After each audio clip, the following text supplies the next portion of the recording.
What's up, everybody? Welcome back to the Logic Speak podcast. I'm your host, Adam Bieber, and I'm joined by my co-host, Jason Etheridge. So excited to be back. Man, it's been a minute since you've been here. It's been a hot minute. Yeah. How are you? We've just filled up our podcast with other people, which makes my heart happy. Yeah. We recently had Ashley and Jacqueline on to talk about energy and EOS. That was awesome. Yep. We did a LinkedIn Live that we repurposed that content and broke it up into a couple episodes with Don, so that was awesome. I can't believe you let me back in the studio after all that. I unlocked the door finally. Thank you. But welcome back. You doing good? It's summertime. How's your summer going so far? People talk about this Maycember thing. You familiar with this? Yes. Yeah. It's a you thing. felt it. Yeah. I have. Yeah. I mean, it's time just speeds up. Yeah. When your kids are getting out of school. Yes. So they're out. Camps are in full swing. Yep. Dropped off my son this morning. It's a good thing. Good. He's That's enjoying awesome. Water Day today. Water Day. Man, I was a camp counselor for many years. I know you were. And some of the best. The fact that people trusted their children with you is just a miracle. With that lovely mustache. I have passed. Did you have that mustache back No, then? I couldn't grow it back then. That's right. This is the mustache debut on the podcast. There you go. That's right. You're welcome. Yeah. It's a hashtag summer stash season, SZN, not, I don't spell it the whole word. Of course. Word. Yeah. Hey, we're starting with an icebreaker, and then I got a fun topic for us today. All right. Here's the icebreaker. What is your current favorite technology app? Ooh. There's so many. I mean, this is my jam. This is my world. Yep. But as per typical, I'm not going to give you just one. I'm going to give you a bonus. Okay. One. My current most useful favorite app is Claude. Yeah. And I know we talk a lot about Copilot and its security features, integration with 365, all the things. But in terms of some of the fun things that I've been doing and some of the really knowledgeable technical answers that I've been getting lately, I'm really enjoying diving into Claude. Claude Desktop. One tiny little story. Yeah, please. I had on my desktop, as you do when you have data for years and years and years. I had like cleanup folders inside of cleanup folders inside of cleanup folders. I've done the same.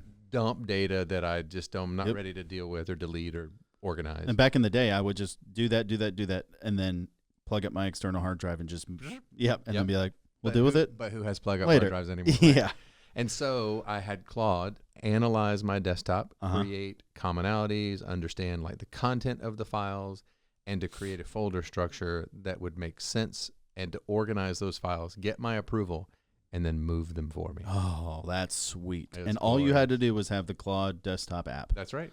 It was so tight. Glorious. All right. Yeah. And the one for free, because I know you'll love it, is Braves.tv via the MLB app. Let's go, dude. Watching. I mean, that's where I watch the Braves most often. Yep. And so I'm enjoying my Braves. Oh, me too. It's totally worth it. I know it's a pain to have another subscription, but it's worth it. It has been awesome this season. Yep. So much fun. How about you? Answer the question. Honestly, mine might sound kind of lame, but I like to watch podcasts. I'm a big podcast guy, in case you couldn't tell. So I listen to a lot of them, but I enjoy watching them as well. And so I've ramped up my YouTube usage a lot lately. You a premium subscriber there? So I am, but the reason I am is because I don't want rogue ads popping up on my son. That's smart. Smart. We've experienced that in our household. Because you get weird ads. And so it is not cheap, but it is worth it because when we're watching Dude Perfect at home, I can make sure that nothing crazy is going to pop up. Smart. Because even on the kid-friendly content, you still get stuff. Yeah. Stuff. So that's mine right now. I'm enjoying it. Yeah, we're having fun. I don't know if your boys are into Dude Perfect at all, but they have like spin-off channels that some of them kind of all like take the lead on. Yeah. And so they just launched a new one probably this year called Dude Perfect Outdoors, which is cool. Like they go on hunting trips. They went like fishing and like just really cool stuff. They got to go out to like a safari and do some other stuff. And so it's been fun to follow those channels. And then when new episodes come out, they're very, very kid friendly, and Benji loves them. So we've enjoyed it. Bonus, my kids are into Mark Rober. Oh, Crunch 1,000% Crunch Labs. Oh, Yes. yeah. Yes. We watch a lot of those. They've had some crossover. Have they? There's a newer season that just dropped on Netflix, and there's a Dude Perfect episode. Nice. What do they call it when somebody from another show comes on a crossover episode? I guess? think crossover. Okay, Yeah, cool. yeah. Sure. There we sure, go. Sure. Is it a twist up? No, wait. What am I saying? Yeah. He meant to say a spinoff, and he called it a twist off. a twist off of Yeah. or twist up. No, twist I off. think it was a twist off. I texted it to you. Yeah, it's amazing. It was cute. For another episode. Yeah. So, hey, I want to spend this episode kind of publicly unpacking our experience we just had recently at the ACEC Georgia Summer Conference. This has become an annual event that we not just attend, but we title sponsor. So we have the top sponsorship spot for the event. It is a gathering of engineering firms, majority of them based in the state of Georgia. A lot of the leadership at those engineering firms, and it's a couple of days. Last year was at the beach. This year it was in the mountains. Yep. But just to break away, be poured into as engineering leaders. And then for us, it's our opportunity, because we have such a big footprint in the engineering community, it's our opportunity to go into their space, into their industry, and show up big and show support. So we've talked about it before. I think we recapped last year's when we kicked off the podcast, but I just feel like we took it to a whole nother level this year. Yeah. And I wanted to spend some time unpacking it with you.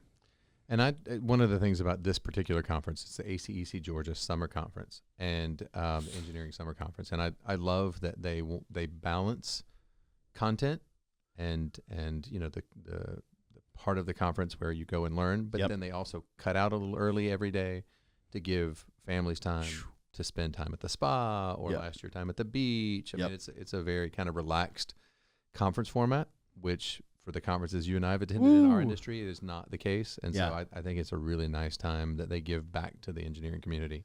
It's a good point. Not only to learn and to be together and to have the networking and all the things that you do as part of the conference, but to really spend that time with some downtime as well. Yeah, it's actually so unique. I've never seen anything like it, and it's very effective. Yep. Some would think, oh, well, that minimizes the time in the exhibit hall, so I'm not going to get as much face time. You get plenty of face time. Oh, yeah. There's a couple of great cocktail hours. They're funneling, pushing attendees into the exhibit hall for meals, and so there's plenty of time for face time. But for even as a vendor that's a sponsor, for us to even have like downtime to like, all right, let's hang out. Yep. Was super cool. So let's talk about our title sponsorship first. You probably are going to say the joke that you made about our logo, but it is so neat because we're able to really be front and center from a branding perspective, just from an exposure perspective. A thank you to ACEC that they do such a good job of making title sponsorship worth it, right? Yes. It's not just another one of 100 sponsors, and there are a lot of sponsors of the event, but if you are the one title sponsor, your logo is everywhere, and you get thanked from the stage. You get a lot of mentions, throughout the conference, that really makes it worth kind of showing up as a title sponsor. And so I'm grateful that that's been their approach. Yeah. Is to really make it special for the title sponsor. Yeah. And I know I've known companies in the past that were the title sponsor before us, and they have said the exact same thing. That they do a really good job of showcasing the sponsor. It's as if our logo was everywhere. Except for the toilet paper. Maybe next year. Yeah. No, you're right. They do a really great job. They're very hospitable to us. We get a great spot in the exhibit hall. We got to set up our booth. We did a bunch of giveaways. We raffled off, I think, 7 different items, a couple packs of Braves tickets to sit in our season ticket seats, some awesome wine and bourbon, and then some branded Titleist Pro V1 golf balls, which is a personal favorite of mine. And because golf is always part of the event, it was fun to see even the guys that I golfed with get to come over and me be like, drop your card, dude. I want to pull your card and get you some more golf balls. Awesome. So that was a lot of fun.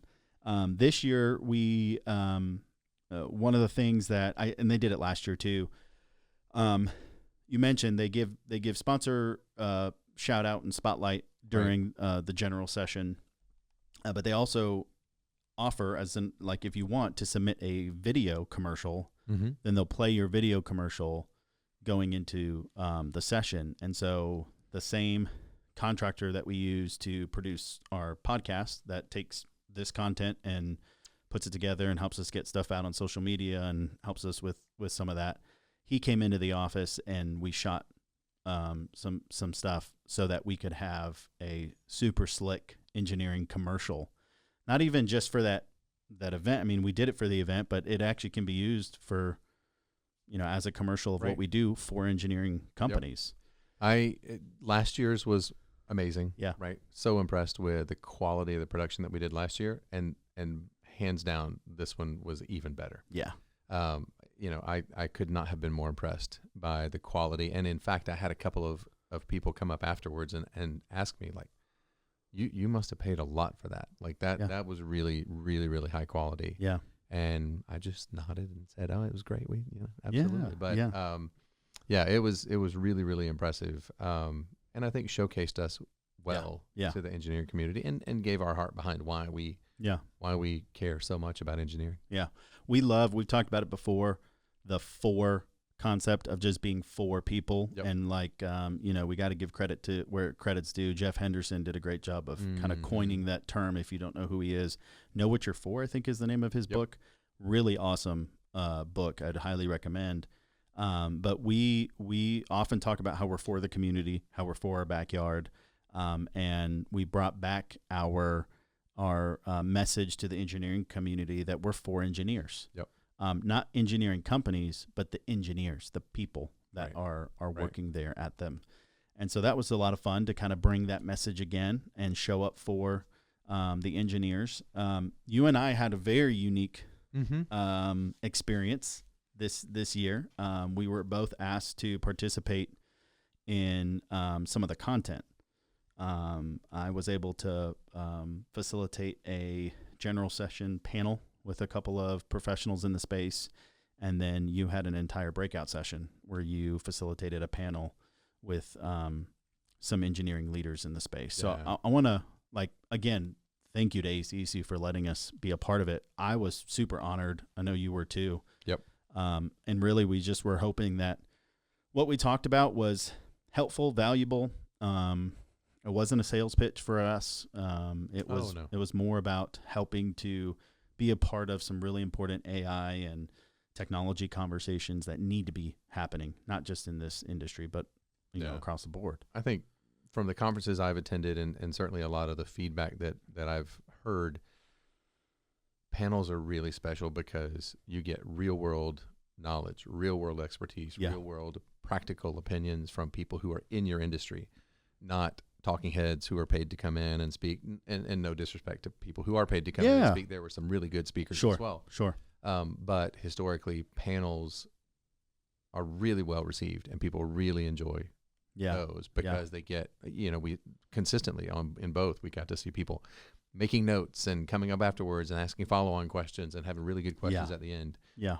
So it's fun to be part of those. And I've been a part of panels where I was on the panel, and then this was, one of my first and favorite experiences moderating a panel. Sure. Yeah. To get to really have that conversation. Yeah.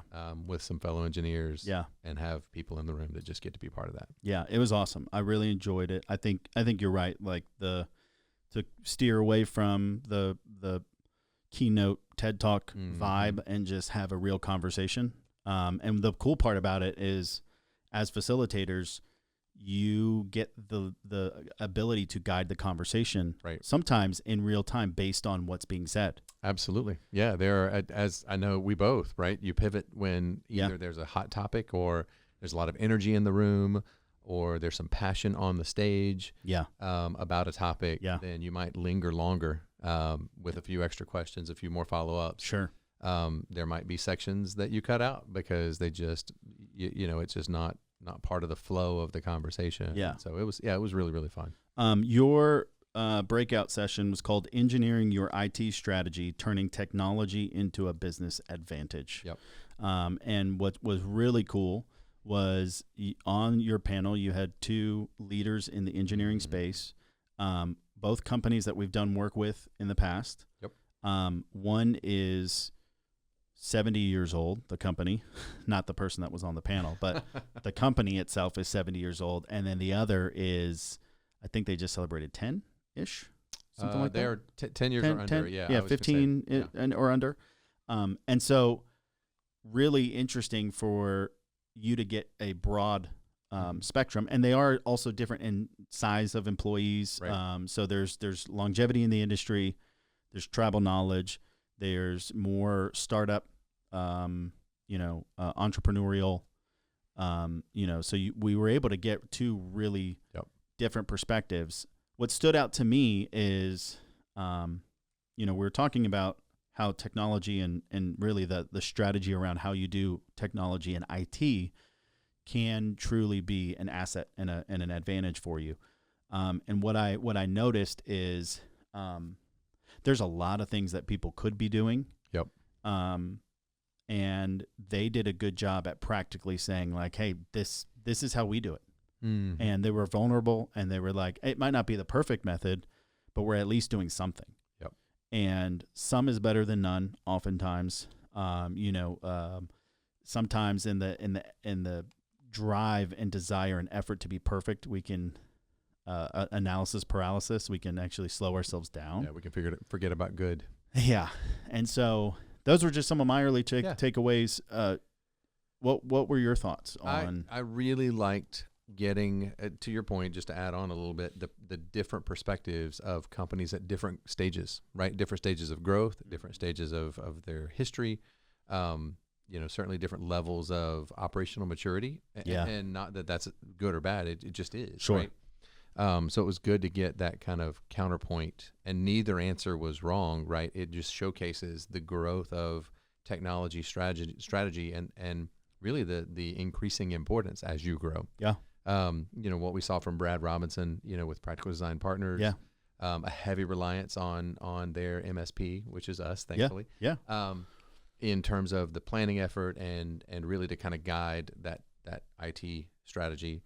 And then as you get larger with Rob Jaquette from Keckenwood, who they have, technology leadership. They have an IT person in-house, but then they also did bring in an IT company, us, to do some assessment and to really give them an outside perspective, but just to see, where it was led, who all is part of the conversation, and ultimately what's on their minds from a strategy perspective. Yeah, and it was cool to see how decisions are made. Mm-hmm. Because I think for the leaders that were in the room, there's a lot of question of like, okay, well, we want people to use AI. Right. Okay, well, what is being done? What are they doing? How are they leading through that? Yep. And practically, what steps are they taking? And so there was different approaches for both. And I think just based on, I was observing, but just based on the number of people taking notes and nodding along, and then we opened it up for questions because you can do that in a breakout, and there was great questions being asked. And another thing too is like, even with the different perspectives, there was a lot of, we agree. Like we agree the same, our company does things a little bit differently, but we agree with that philosophy, or our, we do it the exact same way. And so I think it was encouraging because there's people sitting in the room of different sizes, and they're going, okay. All across the spectrum. Yeah. Here are some practical steps that I can take. Of course, AI came up in your breakout, which I thought was a good hot topic to hit on. And it kind of piggybacked or added to, I think, the conversation you started on the stage with your topic all around AI in the engineering space. Yeah.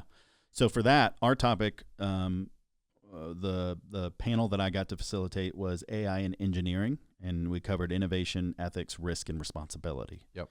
And so we had a guy who leads AI implementation and technology advancement for a pretty large company, and then we had an engineer who also sits on the Pels board. Mm-hmm. And so we had different perspectives. We're asking, hey, are ethics a conversation you both are having? Is it something more on the Pels board side? Are there regulations that are coming. Are regulations developing slower than AI is? Yes. You know, there was a lot of interesting takes and conversations. I'm curious for you, just because you got to sit in and listen. What were your some of the takeaways on just that AI conversation? So I really enjoyed the conversation. So many people nodding along, taking notes. I mean, there was the whole room was there for that session, which was really good to see. It occurs to me that there is so much that has not been decided yet as it relates to the risk and the ethics of AI and engineering. Yeah. About, what if I am an engineer and I have to sign and seal documents and I have to sign and seal plans, do I have to disclose that AI was used in the creation of those plans, or will AI be in use in everything, and thus it's going to be a foregone conclusion that AI was used, right? Yeah. I mean, even if AI, which I think is part of the ethics and the risk of it, that and I forget her name, but that she made the point that it doesn't matter. Regina, Regina, it doesn't matter. Ultimately, if you're the engineer signing and sealing those plans, that you are ultimately responsible. Yeah. And that bears a weight, a significant weight and an importance. And that's still being kind of wrestled with and worked out in the industry. And then also to see the other gentleman who had an overflowing amount of ideas of how AI is being used in the engineering space. I think a lot of them were utility AI uses, not necessarily kind of grand, like take over all of engineering. Yeah. But ultimately that kind of practical side of, man, if you want some ideas, here's 40 of them. Yeah. He had a whole list. He had a whole list. So it was a really, really good topic. And I really feel like you navigated that conversation well and could have gone off into the ditch many times, but it went really well. Yeah. I enjoyed it. I was fascinated by their responses. There is a reality that in the tech world, things that I'm used to seeing and hearing, different podcasts or things that I've watched, things that you've been around, or the technology apps that are being developed, different technology that we may consider using. You can have let's move fast, let it break. We'll see what breaks. Yeah, we'll fix pick up the pieces. Yeah, that's exactly right. And we'll just keep going and iterating. You can't do that when you're talking about the structural integrity of a parking deck, building, or a building, a beam. And so there is a very, very, very critical need for there to be lines drawn in the sand in that industry, right? For the same reason that you said, because at the end of the day, an AI agent's not going to go before a licensing board, right? An AI agent it's not going to testify at a trial when someone died because some building fell. It can't now and shouldn't for a long time, if not ever, stamp blueprints, right? And so there's all these things that need to be considered and talked about. And I think it's safe to say, because our audience is not all engineering firms, there's other industries that are going to have to play very careful and safe as they tiptoe into this world. And I think for our listeners to feel good about the buildings that they go into that are built in the next several years, the engineering space as a whole is proceeding with extreme caution. Yeah. I mean, I think that's another one of my takeaways. Yes. Both from your panel, from the people in the room, having side conversations with them about AI. The whole industry is proceeding with extreme caution because they don't want to get this wrong. Yeah. And that's encouraging. Mm-hmm. It's good to see. It's good to see. And there's definitely other industries that needed to have that same level of caution. Yeah. For sure. So I think, the contribution to the content was one of my favorite parts, one of the highlights, getting to meet so many people, getting to go back for a second year. Yep. And I don't know if you saw, but they already sent out an email with the save the date with our logo. That's right. And so we're already locked in for 2027. And so I'm excited about just the relationships that are building and the opportunities that are forming, to be at the table for technical conversations, to potentially win some new clients, to just continue to rub shoulders with this incredible industry that's building the world around us. That's right. So it truly is a highlight of my year. Yeah. And we really push all our chips in on this event. Right? We do. And I think it shows, and I think it's, someone else asked me, and I don't remember who it was, whether it was an engineer or somebody at the conference, like, hey, is this worth it for you guys? And I know what they were asking. Yep. The question is, are you getting... What's the ROI? Yeah, what's the ROI? Yeah. Are you getting money back, Yeah. right? Like, are you getting new clients in the amount that you are spending? And I was able to say it's actually not about that at all. I mean, of course, we get clients, and Yes. you know, the goal is sales at the end of the day in a lot of the things that we do. But we're here to show up for the engineering community and the relationships that we make, the people we get to see year after year. Yep. You know, sitting at a bar and having a drink with a guy that you met for the first time last year, and you know, all those kinds of conversations and relationships that we build. Yeah. That's what makes it worth it. So there's not a financial tangible tie, right? I mean, there are financials, but in terms of whether or not it was a success, it was a success because of the way we showed up, and because of the way that we were. Because the goal was actually relationships. A byproduct of achieving that goal is sales. That's correct. But the way that we tie our ROI looks a little differently than the way most would when it comes to an event like this. So I think it was incredible. Yeah. Yeah, I agree. I want to end in a cool way. And so we talked a little bit about that slick, awesome, exciting commercial that we produced for the conference, but also just for the engineering community as a whole. So the first ever premiere of our engineering commercial outside of the community, outside of that, is going to show right now. So Jason, thanks for being on the podcast. Appreciate you. We'll see you soon. And you guys enjoy our commercial for the 2026 ACEC Georgia Engineers Summer Conference, and now public to the entire engineering community. Enjoy. Every road, every bridge, every system that keeps our communities moving starts with an engineer. But behind every project is something just as critical, technology that has to perform every time. That's where LogicSpeak comes in. For over 2 decades, we've partnered with engineering firms across Georgia to keep their technology running strong. We secure your data, connect your teams, and support your systems so work doesn't stop when things get complex. From the office to the job site to remote teams, we make sure everything works the way it should. Simple, reliable, ready when you need it. LogicSpeak is for engineers. We're proud to stand alongside ACEC Georgia and the engineers building what's next. Because when your technology is solid, your team can do its best work. To learn more, visit logicspeak.com or send us an email at hello@logicspeak.com. LogicSpeak is for engineers.